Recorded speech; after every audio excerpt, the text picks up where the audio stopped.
25 সাল চলে গেলেও তুমি তোমার টেবিল ক্যালেন্ডারটা ফেলে দেবে না। কেন ফেলে দেবে না সেটা আমি তোমাকে বলছি। Welcome to our paper craft series part 5। আজকে আমি তোমাদেরকে দেখাবো টেবিল ক্যালেন্ডার দিয়ে কিভাবে তুমি একটা সুন্দর স্কেচ বুক বানাতে পারো। এর আগে আমি ক্যালেন্ডার দিয়ে দুইটা ডায়েরি বানিয়েছি, একটা জার্নালের একটা আর্টের। দেখো এগুলো কত সুন্দর, এগুলো দেখে বোঝার উপায় আছে যে এগুলো আমি ক্যালেন্ডার দিয়ে বানিয়েছি। চলো আজকের ভিডিওটা শুরু করা যাক। 25 সাল এখনও শেষ হয়নি, তবুও আমি এটা ক্রাফটের কাজ ইউজ করে ফেলেছি।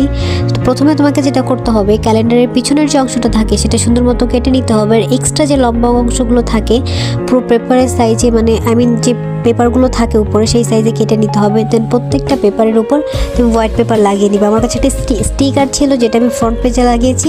তোমরা স্টিকার না থাকলে তোমরা করতে পারো, কি বলে, আর্ট করতে পারো। কথা বলার সময় কি বলবো জানি ভুলে যাই, আমার স্ক্রিপ্ট লেখা উচিত।